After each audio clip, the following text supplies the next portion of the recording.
Hello everyone. अर्थशास्त्र में वस्तुओं को तीन दृष्टिकोण से देखा जाता है।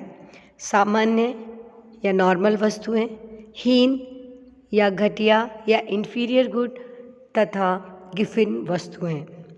इन तीनों के वर्गीकरण का आधार जो है वो है कीमत प्रभाव, आय प्रभाव और प्रतिस्थापन प्रभाव। इसके बारे में हमने पिछले वीडियो में चर्चा की थी कि कीमत प्रभाव क्या होता है, आय प्रभाव क्या होता है और प्रतिस्थापन प्रभाव किसे कहते हैं, और मांग के नियम के बारे में भी चर्चा की थी। तो मांग का नियम क्या होता है कि किसी वस्तु की कीमत में परिवर्तन होने के कारण उसकी मांग मात्रा में जो विपरीत प्रभाव पड़ता है, ये मांग का नियम है। यानी अगर कीमत में कमी हो गई तो मांग की मात्रा क्या होगी, बढ़ जाएगी, और अगर कीमत पहले से ज़्यादा हो गई तो मांग की मात्रा में क्या होगा, कमी हो जाएगी। तो ये विपरीत संबंध है कीमत और मांग की मात्रा में। यही बात मांग का नियम कहता है। और कीमत प्रभाव को भी हमने पिछले वीडियो में जो समझा था कि वस्तु की कीमत में परिवर्तन के कारण मांग में होने वाला परिवर्तन, उसको हम कीमत प्रभाव कहते हैं। आय प्रभाव क्या होता है कि किसी वस्तु की कीमत में कमी हुई, इसके कारण उपभोक्ता को ये लगता है कि उसकी आय में वृद्धि हो गई। तो कैसे? जैसे मान लीजिए पहले जो वस्तु आपकी 100 रुपये में आती थी, अब वो उसकी कीमत 50 ही हो गई। तो आप क्या हो गया, आपका बजट मान लीजिए 100 रुपये था किसी को खर्च करने का, और अब 50 ही उसकी कीमत हो गई। तो एकदम से हमें लगता है कि हमारी जो है इनकम एक तरह से बढ़ी हुई महसूस हमें होती है। तो जो आय प्रभाव होता है वो विभिन्न वस्तुओं पर भिन्न भिन्न होता है। मान लीजिए अगर कोई वस्तु सामान्य वस्तु है तो क्या होगा कि अगर कीमत में कमी हो गई तो उसके उपभोक्ता को लगेगा कि मेरी आय में वृद्धि हो गई और मांग में भी वृद्धि हो जाएगी। तो अगर कीमत में कमी होने पर मांग में वृद्धि हो रही है तो इसका मतलब क्या है कि वो वस्तु सामान्य वस्तु है। और हीन वस्तु के संदर्भ में क्या होगा कि कीमत में कमी हुई और आय में वृद्धि हुई तो उपभोक्ता वस्तु को क्या करेगा, हीन समझने लगता है और वह उस वस्तु पर कम व्यय करता है और उसकी मांग में कमी कर देता है। जो घटिया वस्तु है, हीन वस्तु है, उससे बेहतर वस्तुएं वो लेना चाहता है, इसलिए वो उस वस्तु को, हीन वस्तु जो होती है उसको कम खरीदता है या उस पर व्यय अपना कम कर देता है। तीसरी जो वस्तुएं होती है वो गिफिन वस्तु होती है, जिसमें कीमत में कमी अगर हुई तो आय में वृद्धि समझेगा, वो महसूस उसको लगेगा कि मेरी आय बढ़ गई है, और उपभोक्ता उस वस्तु पर इतना कम व्यय करेगा कि मांग में बहुत अधिक कमी हो जाएगी। तो हीन वस्तु और गिफिन वस्तु दोनों में क्या होता है, कीमत में कमी होने पर मांग में भी कमी हो जाती है, लेकिन गिफिन वस्तु में इतनी ज़्यादा कमी हो जाती है कि वो रिमार्केबल होती है। अब प्रतिस्थापन प्रभाव, उसमें क्या होता है कि कीमत में कमी होने पर उपभोक्ता क्या सोचता है कि मेरी ये वस्तु सस्ती हो गई है, जिससे वह उसको प्रतिस्थापित वस्तु की मांग में कमी करके वस्तु की अधिक मात्रा खरीदेगा। जैसे मान लीजिए कोई उपभोक्ता कॉफ़ी यूज़ करता है और कॉफ़ी क्योंकि बहुत महंगी है तो वो चाय भी यूज़ कर लेता है।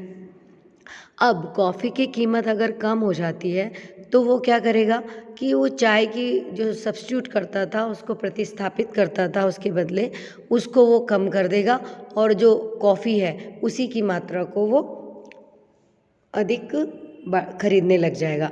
यानी कीमत में कमी हुई, कॉफ़ी की कीमत में कमी हुई तो वो क्या करेगा, उसकी कॉफ़ी की मात्रा अधिक खरीदेगा और उसकी जो प्रतिस्थापक वस्तु जो थी चाय, उसकी मात्रा वो कम कर देगा। तो इसका जो प्रभाव हुआ वो क्या है, ऋणात्मक, क्योंकि कीमत में कमी और जो उसकी मांग की मात्रा अधिक। तो एक कीमत कम हो रही है, मात्रा बढ़ रही है, इसका मतलब नेगेटिव रिलेशनशिप है, दोनों में ऋणात्मक संबंध है। तो जो प्रतिस्थापन प्रभाव होता है वो सभी प्रकार की वस्तुएं, चाहे वो नॉर्मल गुड हो, सामान्य वस्तु हो, इन्फीरियर हो, या हीन या घटिया वस्तु हो, या गिफिन वस्तुओं हो, उन सभी के लिए ऋणात्मक होगा ऑलवेज, यानी substitution effect is always negative. तो प्रतिस्थापन प्रभाव हमेशा ऋणात्मक होता है। ये प्रश्न बहुत बार कॉम्पिटिटिव एग्ज़ाम्स में भी पूछा जाता है। जो इकोनॉमिक्स के विद्यार्थी हैं इसका विशेष रूप से ध्यान रखेंगे कि प्रतिस्थापन प्रभाव या सब्स्टिट्यूशन इफेक्ट जो होता है, चाहे कोई सी भी वस्तु हो, उसके लिए ऋणात्मक होगा। यानी कीमत में कमी हुई तो मांग में वृद्धि, अर्थात मांग के नियम का पालन होगा। प्रतिस्थापन प्रभाव के संदर्भ में हम वस्तुओं को देखें तो, यानी substitution effect is always negative. प्रतिस्थापन प्रभाव हमेशा ऋणात्मक होता है। अब सामान्य वस्तु को समझें कि इसमें जैसे पिछले वीडियो में हमने देखा था कि कीमत प्रभाव किस किस से मिलकर बनता है, एक तो प्रतिस्थापन प्रभाव से और एक आय प्रभाव। यानी प्रतिस्थापन प्रभाव और आय प्रभाव का योग जो होता है मिलके वो कीमत प्रभाव होता है। तो अगर वस्तु सामान्य है तो क्या होगा, प्रतिस्थापन प्रभाव तो जैसे नेगेटिव या ऋणात्मक रहता है और आय प्रभाव भी ऋणात्मक होता है। फलस्वरूप क्या होता है कि सामान्य वस्तु में मांग का नियम लागू हो जाता है। अब हीन या घटिया वस्तु के संदर्भ में या इन्फीरियर गुड के संदर्भ में इसको देखें तो प्रतिस्थापन प्रभाव तो जैसा हमने पढ़ा था कि हमेशा नेगेटिव होता है, और जो हीन वस्तुएं होती हैं उनका आय प्रभाव वो क्या होता है, धनात्मक होता है। अब अगर प्रतिस्थापन प्रभाव नेगेटिव है और आय प्रभाव भी पॉजिटिव है तो इन दोनों में से अगर प्रतिस्थापन प्रभाव अधिक हो तो क्या होगा, मांग का नियम लागू होगा। इसको चित्रों के द्वारा अगले वीडियोस में हम समझेंगे। इसमें तो नेगेटिव सब्स्टिट्यूशन इफेक्ट अधिक होता है पॉजिटिव इनकम इफेक्ट से। तो इसमें हीन या घटिया वस्तु होती हैं उनमें मांग का नियम लागू होगा। अल्टीमेट रिजल्ट जो आएगा इसका कीमत प्रभाव का, तो वो ये बताएगा कि कीमत में कमी हुई तो मांग मात्रा में वृद्धि हो जाएगी, क्योंकि इसमें भले ही आय प्रभाव धनात्मक है लेकिन वो कम है प्रतिस्थापन प्रभाव से, तो अल्टीमेट रिजल्ट आता है कि इसमें मांग का नियम लागू हो जाएगा, यानी कीमत और मांग मात्रा में नेगेटिव रिलेशनशिप रहेगा। अब तीसरे प्रकार की वस्तुएं गिफिन गुड्स आती हैं। ये एक अर्थशास्त्री हुए हैं गिफिन नाम से, उन्होंने इन ऐसी वस्तुओं के बारे में पता लगाया था और उन्हीं के नाम से इस गिफिन वस्तुएं इनको कहा जाता है। इसमें क्या होता है कि प्रतिस्थापन प्रभाव जो कि नेगेटिव है सभी वस्तुओं के लिए, और आय प्रभाव वो धनात्मक होता है।